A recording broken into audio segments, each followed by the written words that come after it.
How to show precise location in Apple Maps. Hey everyone, welcome back to the channel. If you are new here, don't forget to hit the subscribe button and turn on the notification bell to not miss any updates. So in this tutorial, I'm going to show you how you can enable precise location in Apple Maps. So let's dive right in.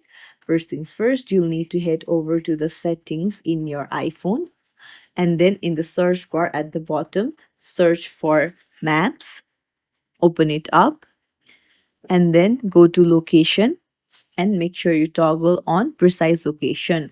This allows apps to use your specific location. If it is turned off, then apps can only determine your approximate location. So that's it. It's as simple as that to show the precise location on your Apple Maps.